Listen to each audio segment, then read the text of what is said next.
Imagine this scenario, right? You are sitting in a totally dead silent testing center. You've been staring at a computer screen for, like, over an hour at this point. Oh, just mentally exhausted already. Exactly. And suddenly, an audio prompt finishes playing. A timer on your screen just flashes 45 seconds. And the panic instantly sets in. Right. A microphone icon clicks on. It's glowing red. And you now have to deliver this cohesive, university-level argument about, I don't know, urban planning. Or maybe the sociology of group dynamics, something incredibly dense. Yeah, and you haven't had a single second to prepare for it. The clock is ticking. Go. I mean, it is a genuinely terrifying scenario for most people. Yeah. Even highly proficient speakers experience this real physiological stress response in that exact moment. Oh, for sure. Your heart rate spikes. Quite right, your breathing comes really shallow. So, we are taking a deep dive today into the sources surrounding what is widely considered the most adrenaline-pumping challenge in language testing. We really are. The TOEFL Speaking section. Precisely. Specifically, we are examining the architecture of its zero preparation window and, well, analyzing the ultimate strategy to conquer it. And the goal of this deep dive isn't just to give you, the listener, a dry list of test rules. We are not doing that today. Consider this a fast-paced, really energetic masterclass. Brilliant. I love that approach. Thanks. We are going to unpack the actual mechanics of spontaneous delivery. We'll be comparing a very common, very dangerous strategy we call memorized crutch phrases against the incredibly high-scoring power of organic elaboration. That is such a vital comparison. It really is. Plus, we're going to highlight some advanced conversational English phrases along the way to help you understand exactly what the evaluators are looking for. Excellent. Because the entire test is designed to measure your ability to think on your feet. Ah, great phrase. Right. And for anyone listening who might not use that idiom every day, to think on your feet means you have to make decisions and generate speech instantly, without any time to plan or script your response out. That requirement to think on your feet is the absolute core of the speaking section. The official materials describe the test as functioning in a strict linear format. A linear format. What does that actually mean for the person sitting in the booth? For you, the test taker, it means the assessment moves relentlessly forward. You cannot preview the upcoming prompts to start brainstorming early. No peeking ahead. Exactly, no peeking. And you absolutely cannot pause the exam or go back to revise a previous answer if you realize that you made a mistake. Wow. So it really feels like being thrown into a high-stakes sprint, but you don't actually know the distance of the race until the starting pistol fires. That is a perfect analogy. The materials detail this one specific module called the Take an Interview task. It acts as a dialogue simulator, right? Yes, quite a clever design, really. Yeah, it might start you off with a seemingly harmless question, something about your personal history or, like, your favorite study habits. Lulling you into a false sense of security. Exactly. But then the trailing questions escalate immediately. Suddenly, you're required to give explicit, structured arguments on highly abstract academic matters or policy issues. And again, you have exactly 45 seconds to record your answer. Right. And crucially, looking at the sources, your output has to be initiated instantly upon the audio completion. Yes, there is absolutely no grace period. The professor in the audio finishes their sentence, and your recording begins. Boom. That exact second is where the panic truly sets in. That's the moment test takers are terrified they're going to draw blank. Oh, yes, drawing a blank. Which, just to define that for you guys listening, to draw blank means suddenly forgetting every word you know. You're completely unable to think clearly. It's like a neurological freeze response. Yes, you just stare at the screen and your mind goes entirely empty. It's the worst feeling. But looking at the sources, I have to ask this on behalf of our listeners. Why do the creators of the test, ETS, design it to be this punishing? It's a fair question. I mean, is it just an artificial stress test to see who cracks under pressure? It might feel entirely sadistic when you're sitting in the testing booth, Yeah. but, and this is important, the cognitive science behind the design is actually quite sound. Okay, I'm listening. The creators designed it this way because it mirrors authentic, real-world campus environments. Oh. Think about a university seminar. Right. If you are standing in a chemistry laboratory and your professor suddenly asks you to defend why your hypothesis failed, Oh, yeah, that happens. or if a classmate challenges your interpretation of a historical text during a study group, you do not get to ask for 2 minutes of silence to draft a response. Hold on, Professor. Let me write an outline real quick. Yeah, that doesn't work. Precisely. Real academic conversations do not come with preparation windows. So the 45-second constraint forces you out of your comfort zone to produce authentic, spontaneous speech. Because that's the only way they can really measure what you actually know. Exactly. It is the only way an evaluator can measure your true foundational linguistic skills. Okay, I get it. I understand the philosophy behind it. It's simulating the reality of university life.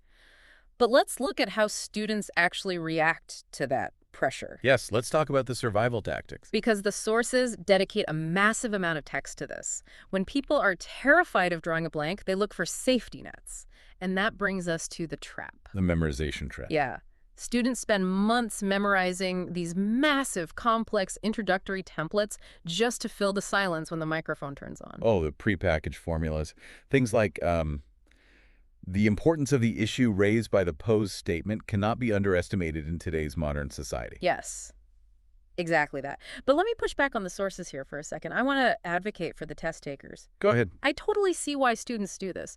If I memorize a grammatically flawless, multi-clausal sentence like that, doesn't it at least prove to the raters that I have mastery over complex English grammar? It seems logical, doesn't it? Right. Doesn't it guarantee I get some points on the board while giving my brain like 5 seconds to figure out what I actually want to say about the topic? I understand the instinct, truly. But relying on those templates isn't a safety net, it's a massive red flag. A red flag. Yes, and for our listeners, a red flag is a glaring warning sign. It tells the evaluators that something is fundamentally wrong with the response. Oh, wow. So it actually hurts you. Significantly. Evaluators are highly trained linguists. They listen to thousands upon thousands of responses.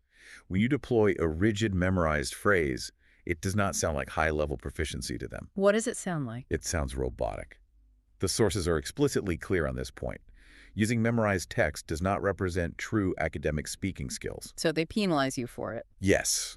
In fact, the official scoring rubrics dictate that responses appearing to rely heavily on memorized language will receive a considerably lower score. Okay, but how do they actually know it's memorized? I mean, if my pronunciation is really good, couldn't they just think I'm highly articulate? It comes down to the acoustic shift in your delivery. The acoustic shift. Yes, evaluators listen for the juxtaposition. A test taker will deliver this incredibly complex, perfectly intonated introductory sentence about, the posed statement. Sounding like a Shakespearean actor. Exactly. And then, the moment they run out of their memorized script and actually have to start generating their own thoughts about the prompt, their entire delivery collapses. Oh, I can picture that. The pacing drops, the hesitation markers spike drastically, and the grammar becomes highly fragmented. It's like falling off a cliff. That sudden acoustic cliff dive makes it blindingly obvious to the rater that the first sentence was an absolute facade. That makes so much sense. The contrast gives you away. You're basically highlighting your own inability to speak spontaneously by putting it right next to a rehearsed perfect script. Precisely. The materials emphasize a completely different mindset. Evaluators are instructed to treat your spoken responses as draft copies. Draft copies, I like that. They are fully aware that you are generating this language on the fly. They do not expect a polished, peer-reviewed journal article to be read aloud. Right. They want to hear natural linguistic choices. They want to hear your brain working through the problem out loud, even if the phrasing is slightly messy. Because memorized chunks rob the rater of the opportunity to evaluate your genuine communication. Exactly. Draft copies. That phrase alone should relieve so much anxiety for everyone listening. You don't have to be perfect, you just have to be real. Indeed. But if we throw out the templates, what actually gets a high score? Because the goal is still to hit those top marks on the 0 to 5 holistic scale. Of course. If we strip away all the complex scoring rubrics, what is the bottom line here? Your bottom line. Yeah, and by the bottom line, we mean the most important fundamental point about what raters actually reward. The bottom line is a concept the sources call organic elaboration. If you want a score of 4 or 5, you have to prioritize depth over superficial polish. Let's break down organic elaboration, because it sounds a bit like academic jargon. It does a bit. What it really means is you have to flesh out your answers. And to flesh out something means to add specific details and concrete examples to make that initial thought complete and substantial. Yes, perfect explanation. For instance, if the prompt asks whether it is better to study in groups or independently, a low-scoring response might just list generic reasons. Like what? Like, groups are good because you can share ideas. Groups are good because you can ask questions. Yeah, That's pretty boring. It is repetitive, and it lacks depth. Organic elaboration requires narrative. You would say, I prefer group study.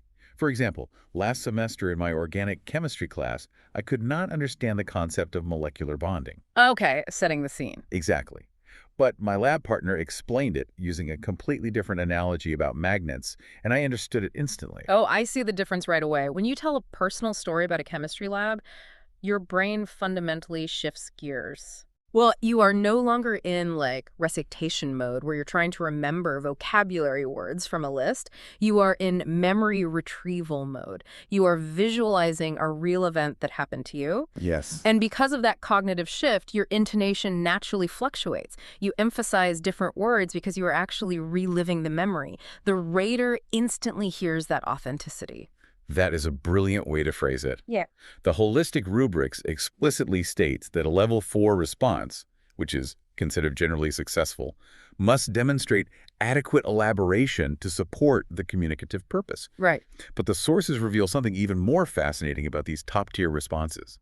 And this might genuinely shock anyone who has spent years in traditional grammar-focused language classes. Oh, lay it on us. Minor grammatical errors do not hurt your score. Wait. I need to pause here. I thought you might. Are you seriously saying that on a rigorous, globally recognized university admissions test, I can make grammatical mistakes and still get a perfect score? Yes, I am. The official guide confirms this explicitly. That's crazy. Dropping a function word, missing a plural as, or using the wrong tense marker in a fleeting moment, these are classified as minor processing errors. Okay. As long as you maintain your fluency, your meaning remains perfectly clear, and you utilize the full 45-second window to communicate a sustained idea, the raters will forgive those small mistakes. Wow. They are trained to distinguish between a systematic gap in your grammar knowledge, which prevents you from making sense, and a minor slip of the tongue that occurs simply because you are thinking quickly. That is massive. That changes the entire paradigm of how you approach the test. It's exactly like a live jazz performance. Oh, I like that. Tell me more. Think about a master saxophonist completely improvising a solo on stage. They are composing the music in real time, right? Yes. If they squeak one wrong note or hit a slightly discordant key, the audience doesn't stand up and demand a refund. It doesn't ruin the whole concert. Certainly not. Because the overall momentum, the emotional delivery, and the continuous flow of the music keep everyone captivated. That is a highly accurate comparison for how the holistic rubric functions. If that jazz musician stopped playing entirely to apologize and try to replay the missed note perfectly, they would ruin the rhythm of the entire song. Exactly. They'd ruin the vibe. Quite right. Similarly, test takers who constantly stop, stutter, and rewind their sentences to fix a minor grammatical error end up destroying their own fluency. The raters are evaluating the music of your speech. The music of your speech. I love that, which means we need to talk about the physical mechanics of that music. Let's do that. Moving from what you say, the organic elaboration stuff, to how you physically deliver it under pressure. Because according to the sources, delivery is scored heavily on two massive metrics. Let us examine those metrics. The first is your cadence. Right, cadence. So for you listening, cadence is the natural rhythm, the forward flow, and the rise and fall of your voice when you speak. It's the spacing between your words and your sentences. Yes, the pacing. And cadence directly impacts the second metric, which is intelligibility. And intelligibility is simply the quality of being clear and easy for the reader to understand without straining. Crucial point. If a rater has to work hard to decode the sounds coming out of your mouth, your intelligibility score drops. And this leads to one of the most critical warnings found in the test preparation materials. When that 45-second timer starts, the overwhelming psychological instinct is panic. Absolute panic. Right. Test takers feel they have this massive mountain of information to convey, so they attempt to race the clock. They speak as fast as humanly possible, trying to cram 60 seconds of thought into a 45-second window. And the official guidance explicitly warns against this. Do not try to race through your words. Because racing destroys everything we just talked about. It does. If you race, your breath control collapses, your cadence breaks down completely, your intelligibility drops because your consonants start blurring together. Yes, it all falls apart. Right, and suddenly those minor, forgivable grammatical slips we talked about, they turn into major, confusing structural errors. Exactly. So how do you fix it? How do you actually nail it? To nail it, meaning to succeed at it perfectly. Yes. How do you succeed at maintaining a composed rhythm when you have a timer screaming in your face and zero preparation time? You can't just tell someone, hey, don't panic. That never works. You are quite right. Simply willing yourself not to panic is highly ineffective. The materials provide a really practical physiological training method called synchronization techniques. Okay, Now, synchronization. you do not practice this during the test. This is how you train your brain and mouth in the weeks before the test. Got it. Training mode. The method is often referred to in linguistic circles as shadowing. You take an audio sample of a fluent native speaker, this could be a documentary, a podcast, or the official practice materials provided by ETS. Sure. You play the audio, and you speak out loud, tracking their voice in perfect synchronization. Wait. You're just talking over an audiobook. Essentially, yes. But how does parroting someone else's script help me generate my own spontaneous thoughts when the test day actually comes? It sounds like we're just going back to memorization. Ah, I see why you think that. But it is not about memorizing their words. It is about physically absorbing their breath control and pacing. Oh, interesting. When you force your vocal cords to match a native speaker exactly, you experience a sort of physical revelation. You realize how often they pause. People pause a lot more than we think. They do. You physically feel where they place emphasis on key nouns and verbs while rushing through the less important function words.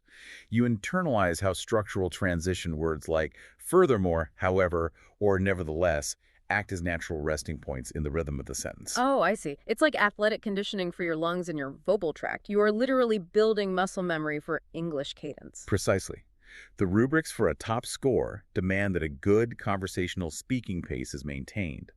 Intelligibility cannot be impeded by erratic rhythm or unnatural intonation. Makes total sense. By practicing synchronization, you train your body to default to a calm, measured pace. On test day, when your brain is stressed, trying to generate ideas, your mouth and lungs just run on the autopilot of that composed cadence. That's amazing. Yes, your delivery becomes a clear, stable vessel for your ideas, rather than an erratic obstacle. This completely demystifies the entire section. We've covered a tremendous amount of ground today looking at the exact mechanisms behind what the evaluators want. Let's synthesize this into a final game plan for everyone listening. The overarching verdict from all the official guidelines we have analyzed is unequivocal. Spontaneous organic flow will always defeat rigid robotic memorization. Always. Do not waste your cognitive energy trying to recall a crutch phrase. Do not treat the speaking section as a dramatic reading of a script you read a month ago. You must treat it as a genuine, real-time draft of your thoughts. Embrace the messiness of being human. Let yourself be that draft copy. Flesh out your arguments with specific, real-world stories because that forces your brain into a natural cadence. Do the physical synchronization training so your breathing supports your intelligibility. And most importantly, remember that hitting a wrong note in your jazz solo isn't going to ruin the show. Keep the momentum going. Well said. If you put in that focused physical practice, tackling that 45-second window becomes an absolute breeze. A breeze. Right. Meaning it genuinely becomes something very easy to do because your body knows the way. Well, okay, maybe the TOEFL is never truly a breeze, Probably not. but it becomes entirely conquerable. The terror of the zero preparation window dissipates entirely once you understand that the raters are not looking for a flawless machine. They are looking for your authentic voice navigating an academic concept. Which brings me to a final thought for you, the listener, to take away today. We spent this entire deep dive analyzing a high-stakes standardized test, but think about the underlying philosophy ETS is validating here. It's quite profound when you step back. It is. If one of the most rigorous, globally recognized academic institutions actually rewards genuine, slightly flawed, organic human communication over perfect robotic memorization, how might that change the way you approach your everyday conversations in your second language starting today? A brilliant question to ponder. Think about that the next time you hesitate to speak up in a meeting or a coffee shop because your grammar isn't perfect. You don't need to be perfect, you just need to be real. Just communicate. Keep elaborating, keep moving forward, and we will catch you on the next deep dive into the sources.